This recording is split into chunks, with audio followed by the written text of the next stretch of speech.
Cleopatra opened her eyes to the world, Egypt trembled under a violent storm. Lightning cracked again and again above Alexandria, illuminating the sea like a restless serpent. Deep beneath the temple of Isis, 3 priestesses gathered around the newborn, wrapped in royal linen. Her eyes were open, too open, watching the flickering fire, as though she could already read the language of flames. "She is no ordinary child," the elder priestess whispered, touching the infant's chest. "A daughter of storms, and storms rewrite empires." Thunder roared above the palace, as if agreeing. Cleopatra grew up inside marble walls that glittered like the sun. But the palace was no home. It was a battlefield disguised as beauty. Every smile hid an agenda. Every corridor carried whispers, and every noble lived with a dagger's shadow following close behind. The Ptolemaic family loved power more fiercely than they loved each other. And even as a child, Cleopatra understood she was walking inside a cage where the lions wore jewelry. While other children chased toys, she chased languages. She listened to traders in the markets, to sailors on the docks, to priests chanting in hidden rooms. Greek, Egyptian, Latin, Aramaic, Syriac. She drank words like water because she knew early what others learned too late. The world bows to those who understand it. But beneath her brilliance lived a quiet, unspoken fear. One night when she was 7, she found her mother trembling in a dark hallway, tears slipping down her face as a servant whispered urgently, "The king suspects you, my queen. The council is watching. Trust no one." The fear in her mother's eyes carved a permanent mark inside Cleopatra. She learned then that in the palace, love was fragile, but danger was eternal. On her 12th birthday, the priests of Isis summoned her to a hidden chamber deep below the palace. It smelled of incense and ancient secrets. They placed a golden scarab in her palm, warm, almost alive. "What does it do?" she asked. "It listens," the high priest whispered. "To what?" "To fate." The torches flared violently around them. The priest's voice dropped lower, trembling slightly. "Your life will be surrounded by shadows. Some will obey you. Some will hunt you. And one shadow will love you too deeply to save you." Cleopatra held her breath, but he said no more. From that day on, she kept the scarab close. At night, she swore she felt a heartbeat that wasn't hers. As she grew older, the palace rotted from within. Her father, King Ptolemy Xii, grew paranoid and sickly. Rome tightened its grip, whispering into the ears of generals and nobles. Cleopatra, now 16, watched helplessly as the family tore itself apart under the weight of their own greed and Rome's ambitions. One evening, she paused outside a council door and heard a Roman envoy hissing, "Ptolemy's daughters are dangerous, especially Cleopatra. The girl sees too much. We will handle her," a councilman whispered back. Accidents happen. Fear crawled through her bones. She spent that night staring at the moonlit waves, fingers wrapped tightly around the golden scarab. It pulsed against her palm like a warning. The first attempt on her life came weeks later. She walked alone in the palace gardens at dawn, the sky still soft and blue. A guard approached her, a man she knew by face, but not by loyalty. His hand rested on his dagger, his voice strangely calm. "You shouldn't be awake, princess." "Nor should you," she replied, equally calm. He lunged. The dagger sliced the air where her ribs had been a second before. She stumbled back, falling onto the stone path. The guard raised the blade again, and a sharp crack echoed through the garden. The man fell. Blood spread beneath his skull. Behind him, stood a hooded woman with eyes like a silent storm. "Who are you?" Cleopatra breathed. The woman lowered her hood and bowed. "I serve your mother," she said softly. "And now I serve you. I am Satria, your shadow." From that day on, Cleopatra was never truly alone. Satria's presence lingered everywhere, quiet as dust, sharp as a blade. 3 months later, the red moon rose, and Omen Kings feared. The priests summoned her again to the cold chamber underground. The high priest looked aged, as though something had drained years from his body. "The prophecy is awakening," he whispered. Her scarab grew warm against her heart. What prophecy? The prophecy of the last pharaoh. The one whose love will destroy empires. The one whose death will awaken a kingdom. Her pulse quickened. "You believe that is me?" The priest closed his eyes. "It cannot be avoided. Rome is coming. And your heart will be the battlefield." Cleopatra walked through the palace after that like a flame through dry reeds, graceful, bright, and dangerous. The council watched her. Her siblings envied her. Her father relied on Rome more than Egypt. Every day, she felt the scarab's warning heat.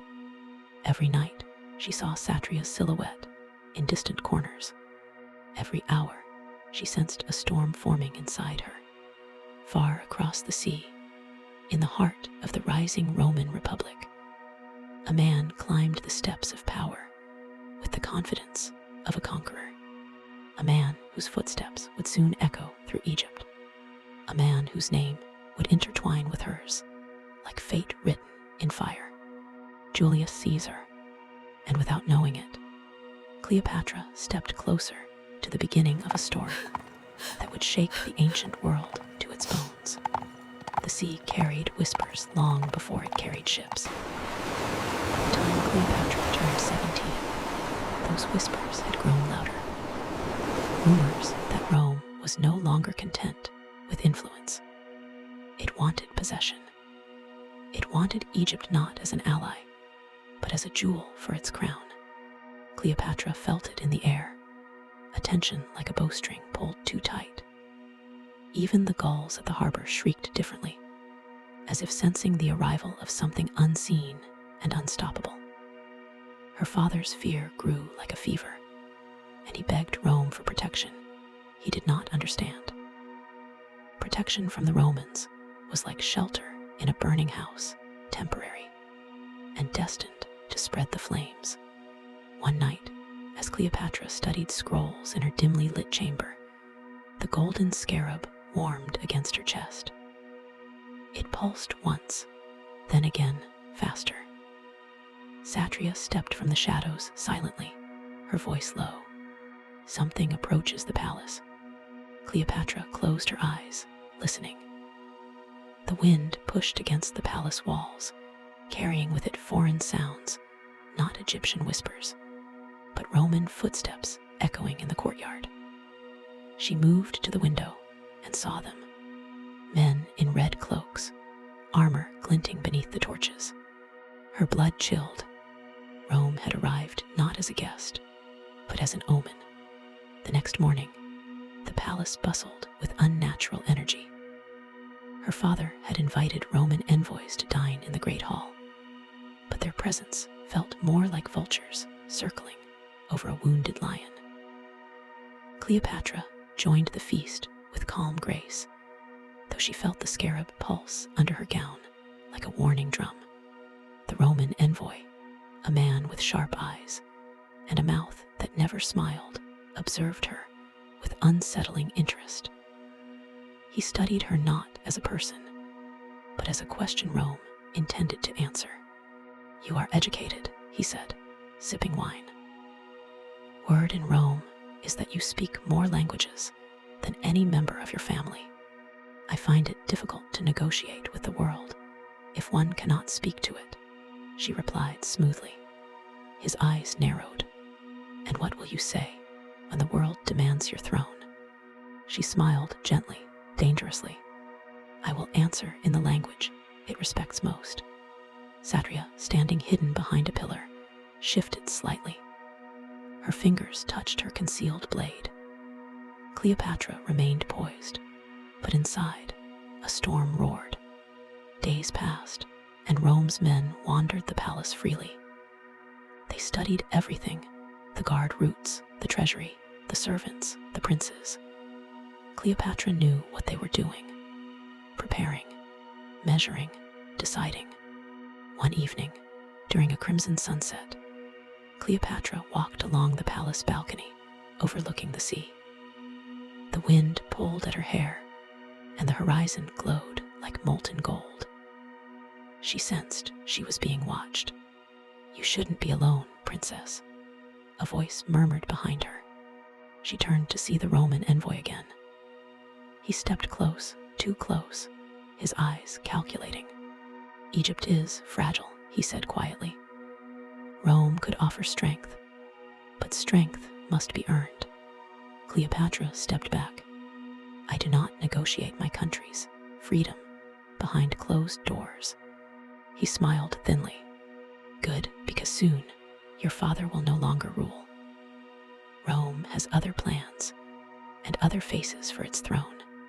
She froze. "Faces like whose?" He leaned in, breath brushing her ear. "Perhaps yours, perhaps not." A surge of cold fear twisted through her belly. Before he could say more, Satria appeared silently behind him, her presence like a blade against the air. The envoy stepped away, smirking, knowing exactly what he had done, planted a seed of dread. That night, Cleopatra could not sleep.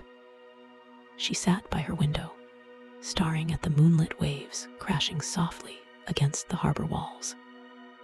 The scarab on her chest pulsed again, stronger than ever. She placed her fingers over it, whispering into the quiet, "What are you trying to tell me?" The air grew still. The torches flickered. For a moment, she felt as though something was listening. Her father's health worsened. His paranoia sharpened. And then, one dawn, the news spread through the palace like wildfire. The king was leaving Egypt, behaving like a frightened child running to Rome for protection. Ptolemy XII abandoned his own throne in the dead of night, leaving his children to fight over it. Cleopatra felt a strange mix of fury and destiny rise inside her.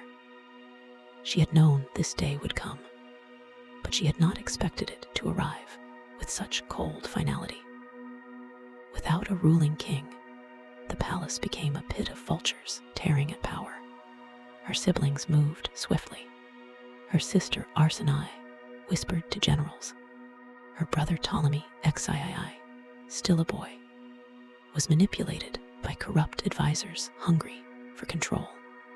Nobles took sides. Servants fled. Even priests chose alliances.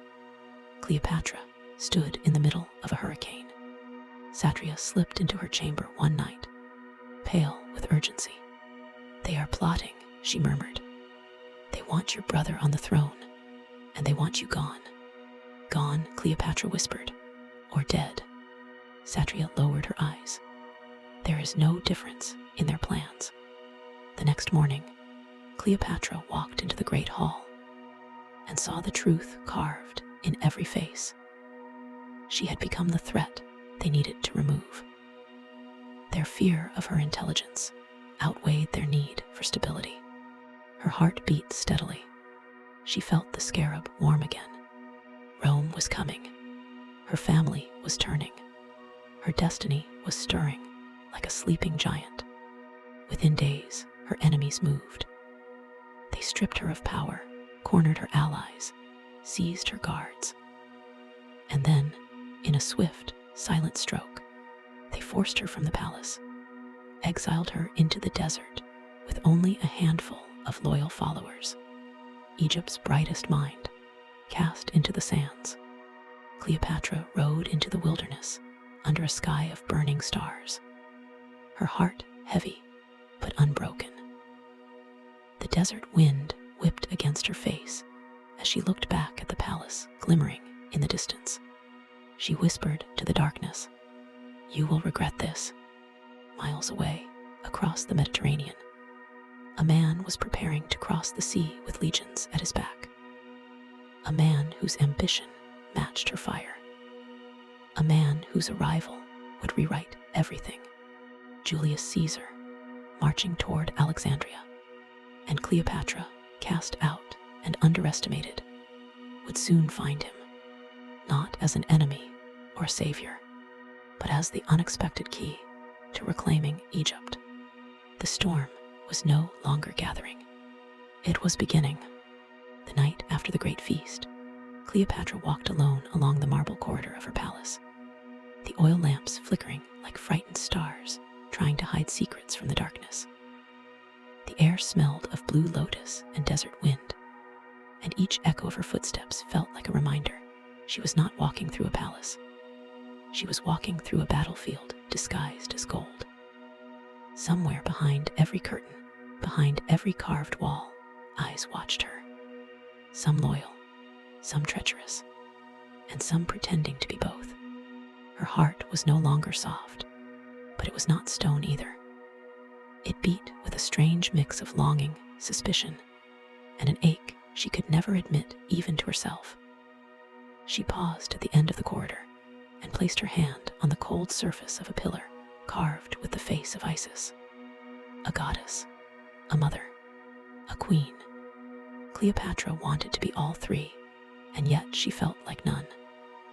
For the higher she rose, the lonelier the air became. A soft whisper traveled through the hallway. Not a voice, just the wind, but the kind of wind that carries warnings. Cleopatra turned her head slowly. She sensed movement too light to be footsteps, too sharp to be an accident. She breathed in deeply, sharp as a blade, ready to call her guards. And then a small figure emerged from the shadows. Charmian, her most trusted handmaiden, her closest friend, or so she hoped. "Your Majesty," Charmian said quietly, her face tight with fear she was trying to hide. "There is something you must know, something that cannot wait until dawn." Cleopatra's eyes narrowed. "Speak." Charmian swallowed hard, as if her own words might poison her tongue. "There are whispers that someone inside the palace is sending messages to Rome, to a Roman not loyal to you, someone who seeks to replace you." The words hit Cleopatra like a hidden arrow. Not because she was surprised. Betrayal was the anthem of kings and queens, but because she knew the truth. Every traitor begins as someone you once trusted. She did not flinch. "And you believe these whispers?" Charmian hesitated. "I believe the danger, my queen, and I fear the traitor is close. Close enough to hear my heartbeat," Cleopatra whispered. Charmian nodded. A cold silence stretched between them. Cleopatra felt the weight of her crown pressing into her very bones. She dismissed Charmian with a calm gesture, though nothing inside her was calm. Tonight would be long, and she would not sleep. She returned to her private chambers.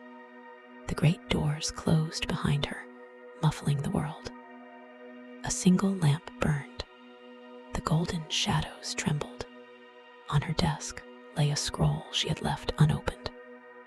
It carried the seal of Julius Caesar, though she had memorized every word without ever breaking it. For it was not a message, it was a memory. His memory, his promise, and his ghost. Cleopatra touched the seal gently, as if the wax might still be warm from his hand. "You were supposed to live," she whispered, her voice breaking with a pain carefully hidden from the world. "You were supposed to change everything." But Rome had taken him from her. Rome had taken more than she ever admitted. And now Rome was coming for her again. As she sank into her chair, the lamp flickered violently. A gust of wind pushed the curtains aside. She stared at the open balcony. That balcony where Caesarion often played, chased by birds and sunbeams, untouched by the politics that were already shaping his fate. Her son, the only piece of Caesar the world could not erase. Fear clawed at her chest, not for herself, for him, always for him. She rose quickly and walked out to the balcony. The Nile stretched below like a serpent of moonlight. Its waters glowed silver, hiding the desperation of the city that depended on it. Fishermen were still awake, rowing in silence. Life continued. But far away, under the same moon, armies sharpened their swords. Cleopatra gripped the railing. If they want my throne, they must first face a mother. Then she felt it, a presence behind her. Not threatening, but familiar. Mark Antony stepped into the moonlight, his armor half unbuckled, his face carrying the exhaustion of battles he never spoke of. "You're awake," he said softly. Cleopatra did not turn. No queen sleeps easily when the world plots in whispers. Antony walked closer, stopping only when he stood beside her. Their shoulders nearly touched, but neither dared to lean into the comfort. "Not yet. You fear someone inside the palace," he said. "I fear many," she replied, "but one more than the rest." Antony brushed his hand over his beard. "I will find him."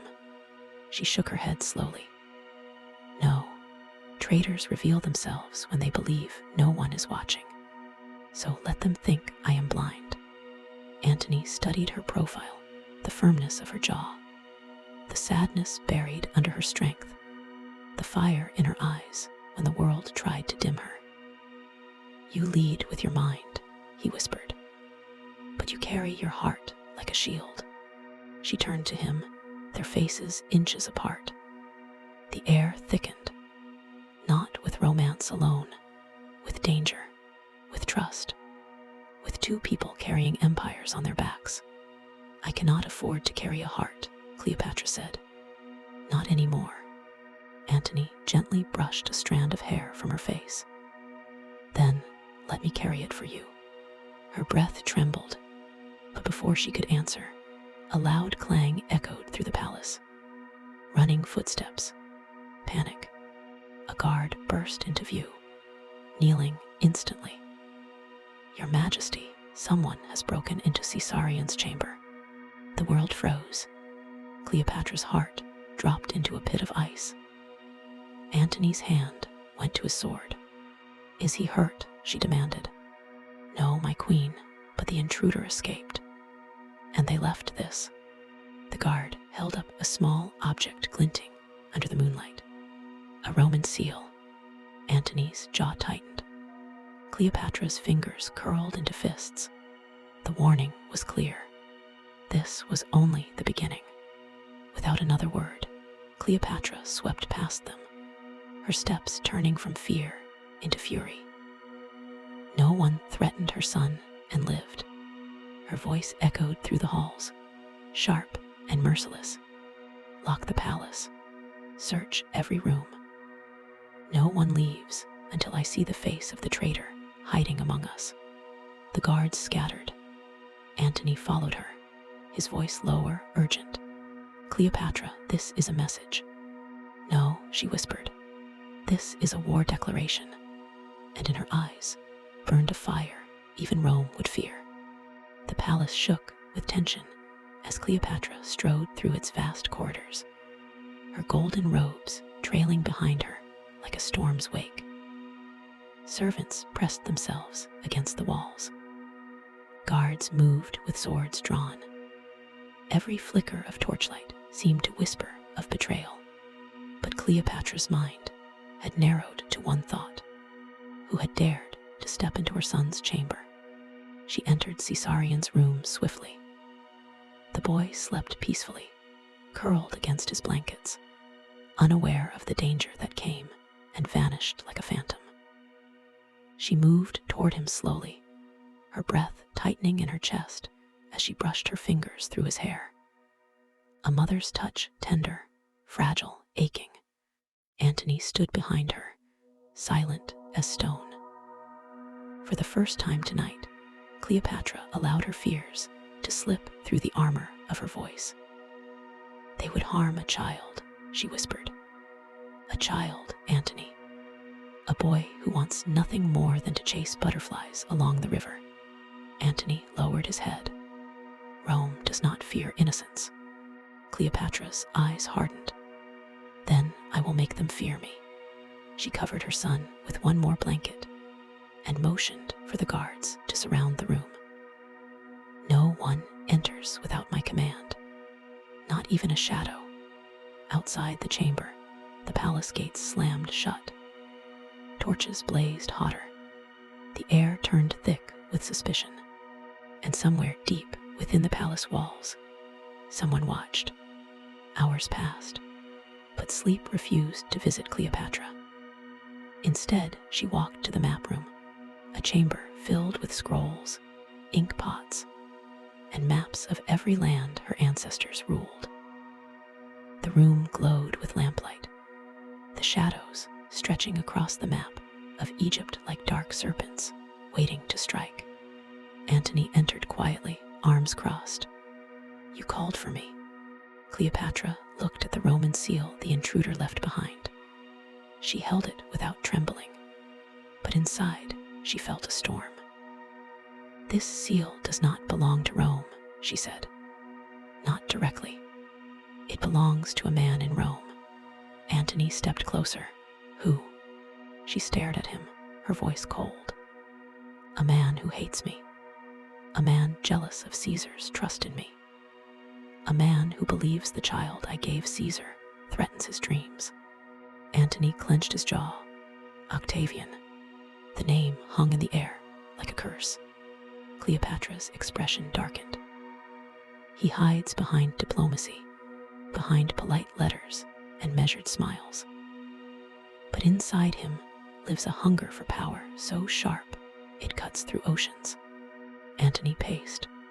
"If Octavian wants Caesarion gone, he will not stop." Cleopatra looked down at the map of Rome. "Then neither will I." But her voice trembled barely, but enough for Antony to hear it. "Cleopatra," he said gently, "you carry too much alone." She turned to him, her eyes burning. "And what would you have me do?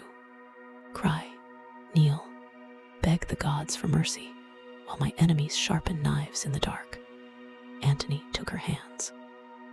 "I would have you share the weight, not carry the world on your shoulders, as if you were born from stone." Her breath faltered. "If I break, Antony, Egypt breaks with me." He held her gaze firmly. "Then I will be the wall behind your throne. Let me take the blows meant for you." His words were a promise, a shield, a risk he did not have to take, but one he offered freely. Cleopatra closed her eyes, just for a heartbeat, just long enough to allow herself to feel the comfort she never admitted wanting. But then she pulled her hands away and turned back to the map. "We cannot trust anyone," she said quietly. Antony frowned. "Not even Charmian." A whisper of pain passed through Cleopatra's expression. "Charmian is loyal, but loyalty does not blind her to fear." Antony understood. Fear could twist even the truest heart. Cleopatra leaned over the map of the palace. The intruder knew which window to climb, which guards would be half asleep, which hallways would echo least. Antony's eyes widened. Someone inside helped them. She nodded slowly. "And that means the traitor is closer than I imagined." The search swept through the palace like fire. Every servant was questioned. Every guard interrogated. Storage rooms, kitchens, secret tunnels, nothing was spared. But the traitor remained a ghost. Near dawn, when the sky softened into the faint blue of morning, Cleopatra stepped onto her balcony. Below her, the Nile shimmered with the first light. It looked peaceful, too peaceful, as if the river itself knew secrets she had yet to uncover. A small tremor of exhaustion ran through her limbs, not from fear, from fury, from her need to protect her son, her throne, her people alone if she had to. Footsteps approached behind her. "Charmian, your Majesty," she whispered, her face pale. "The search revealed something. You must see it." Cleopatra turned, her pulse rising. What did they find? Charmian hesitated. A message, hidden inside the storage chambers, left for someone inside the palace. Cleopatra stepped forward. What message? Charmian's voice shook. The traitor was instructed to open the gates at dawn. Cleopatra's eyes flashed. Open the gates to whom? Charmian swallowed. To Roman soldiers. A cold wind swept across the balcony, blowing Cleopatra's hair back like a dark banner of warning. Roman soldiers. Rome was closer than she thought. Antony rushed to her side. "We must prepare the guards. If Rome enters the palace." "Rome will not enter," Cleopatra cut in. "Not today, not ever." Her voice grew sharp, unbreakable. "Seal the gates," she commanded. "Double the watch, and bring me the guards on duty last night. I will question them myself." Antony nodded and ran off. Charmian remained, trembling. "My queen, what if this is only the beginning?" Cleopatra touched Charmian's cheek gently. "Then let the beginning fear me." Her eyes drifted to the horizon, where the sun now rose like a golden shield. For every sunrise brings truth, and this sunrise brought something darker, because as the city awoke, distant horns echoed faintly through the wind. Roman horns. Cleopatra's breath froze. The war she feared, the war she tried to prevent, had finally stepped out of the shadows. The horns grew louder, echoing through the stone walls of Alexandria like a warning carved in sound. Cleopatra stood on the balcony as the sun rose behind her, turning her silhouette into a shadowed queen wrapped in gold. Her fingers tightened around the railing. She didn't blink, didn't breathe, only listened. Antony stormed into the corridor, shouting orders to the Egyptian guards. Armor clattered, spears lifted. The palace awakened like an ancient lion rising for battle. Charmian rushed into Cleopatra's side. "Your Majesty, Roman ships have been spotted near the harbor." Cleopatra didn't react, not with fear, not with panic, only silence, the kind that comes before storms and broken empires. "How many?" she asked quietly. Charmian hesitated. "Many, my queen." A breath escaped Cleopatra, slow and cold. She turned from the balcony and walked back inside the palace. Each step echoed like a verdict. Rome had come sooner than she expected. Octavian wasn't waiting for diplomacy. He wasn't negotiating. He was hunting. And Cleopatra finally understood. The intrusion into her son's chamber was not a threat. It was a test to measure how fast she reacted, how quickly she protected her heir. Rome was studying her. Antony met her at the entrance to the war hall, his face grim. The river whispers secrets of the ages. Antony slammed his fist against the stone wall. He knows attacking you directly risks revolt. But he will blame me, say I betrayed Rome by aligning with you. Cleopatra looked into his eyes with a sadness deeper than fear. He will paint you as the villain, me as the seductress, and Caesarion as a mistake history must erase. Antony exhaled shakily. "My queen Cleopatra, you must be ready for anything." Her voice steadied like steel cord after flame. "I have been ready since the day Caesar died." Antony stepped closer,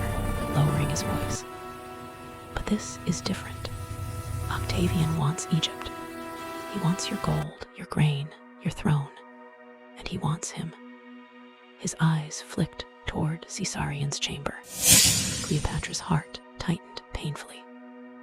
Caesar's child, her child. The boy who slept unaware of the war building around his name. She whispered, "I will burn my kingdom before I let Rome take my son." Antony placed a hand on her shoulder. "Then we fight." She turned to him, her eyes fierce. "You fight for Rome. I fight for Egypt. But today, we fight for something beyond both. We fight for a world that refuses to kneel." In the war hall, maps covered the great marble table. Torches flickered against carved walls, showing the victories of pharaohs long dead. Guards entered and bowed, but Cleopatra raised a hand. "No formalities," she said. "We don't have time to pretend we are safe." A messenger knelt. "Queen Cleopatra, General Antony, Roman envoys request entry." They carry a letter from Octavian. Cleopatra laughed softly. A cold, sharp laugh. "A letter? While his soldiers approach our harbor. Read it." The messenger unrolled the scroll and cleared his throat. "To Cleopatra, who styles herself Queen of Egypt. Surrender Antony. Surrender the boy, calling himself Caesar's son, and I will allow you mercy." The hall fell silent. Antony swore under his breath. Cleopatra's lips curled into a bitter smile. "Mercy," she whispered. "Octavian offers mercy like a snake offers warmth." Antony stepped forward. "You will not answer this." "I will." But Cleopatra shook her head. "No, he wants you furious. He wants you to act before thinking.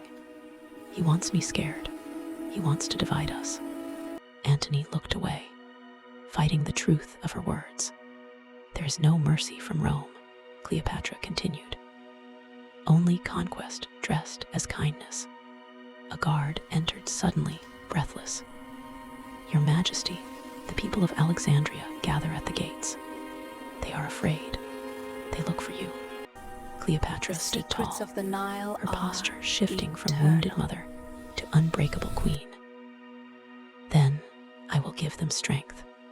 She walked out into the balcony above the palace courtyard, where hundreds of Alexandrians waited, farmers, merchants, scholars, soldiers, mothers, with children clinging to their skirts. The gods have spoken. Fear hung in the air like We smoke. must prepare for the When ceremony Cleopatra at appeared, dawn. they fell silent. She raised her voice, strong and steady. "My people Rome approaches our shores.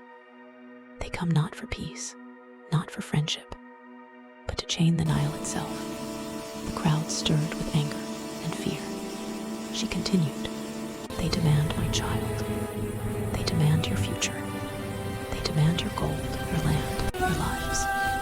A murmur of outrage rippled through the masses. Cleopatra's voice deepened, resonant. "But Egypt has never bent to invaders. We do not kneel, we rise, we endure, we survive."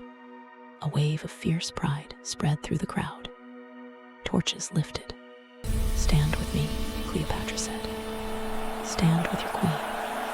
Stand with your homeland. And let Rome learn that Egypt does not fear shadows." The crowd erupted in a roar. Antony watched from behind, his heart swelling not with love, not with duty, but with awe. Cleopatra wasn't just a queen. She was a force of nature. But as the cheers rose, Cleopatra whispered to herself, unheard by anyone, "Please, let this roar be enough to protect him." Because even in victory, the shadow of Rome grew longer. And in the distance, beyond the Nile, beyond the city walls, Octavian's ships cut through the waters like knives coming for a throne. And for a child, the cheers of the crowd still thundered beneath the balcony. But Cleopatra no longer heard them. Her gaze remained fixed on the distant glimmer of Roman sails slicing toward Alexandria. The air smelled of torches and dust, and the restless breath of thousands who still believed their queen could pull sunlight out of a dying sky. A smile rested on her lips for their sake. But behind that smile, a storm churned, a storm only she could feel. Antony approached her slowly, as if afraid that one wrong step would shatter the strength she had shown the world only moments ago. He looked at her the way a man looks at the last star before the night swallows it. "He will not spare us," Antony said softly. "Not me, not you, and not the boy." Cleopatra closed her eyes. Her child, her son, her hope for a future, Egypt that did not bow to Rome. She felt a sharp ache beneath her ribs at the thought of his small hands, the way he tugged on her bracelets, the way he laughed when she lifted him above her shoulders. She imagined Roman chains around those wrists, Roman banners overshadowing that laughter, and the ache grew until it was a pain she could barely breathe through. "Then we must be sharper than those who come for us," she said. But the words tasted wrong, like sand on her tongue. Determination once came to her as easily as breath, but tonight it felt heavy forced, not because she lacked courage, but because she sensed the shape of the ending approaching, slow but certain like the tide. As she walked back into the palace, the roar of the crowd faded behind her, replaced by the cold echo of her footsteps. The torches along the corridor flickered, their flames trembling as though they too feared the arrival of dawn. Servants bowed, whispered, waited for orders. She gave none. What command could she offer when each choice felt like a doorway that led only to different kinds of grief? Antony followed her deeper into the halls, past the mural of the Nile gods, past the golden doors of the library wing, into the private chamber where their strategies had been sketched and rewritten 1,000 times. The maps still lay open on the table. Lines of ink marked battles they had planned, victories they had dreamed, alliances they had once believed would save them. Cleopatra placed her hand on the map of Egypt, tracing the curve of the river with her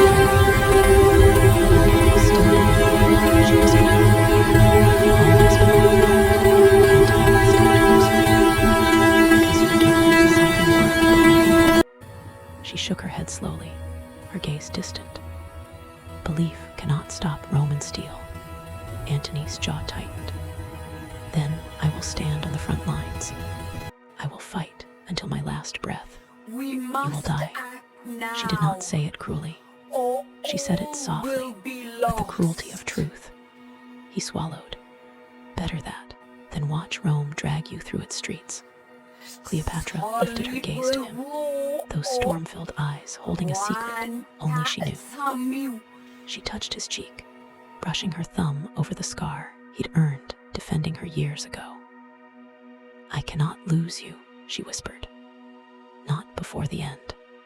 But the end was already circling them like a vulture, its wings casting longer shadows with each heartbeat. That night, while Antony prepared what remained of his men and moved them toward the palace gates, Cleopatra went to her children's room. The corridors were quiet, the guards tense.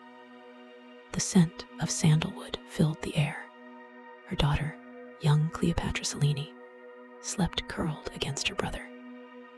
Caesarion's breath rose and fell softly, unaware of the storms building outside the palace walls. Cleopatra knelt beside them, her hands trembling as she brushed a curl from her son's forehead. "You are the future they fear," she whispered. "The proof of a world Rome does not want to exist." Her voice cracked. She pressed her forehead to his small shoulder, holding her breath so her tears would not fall onto him.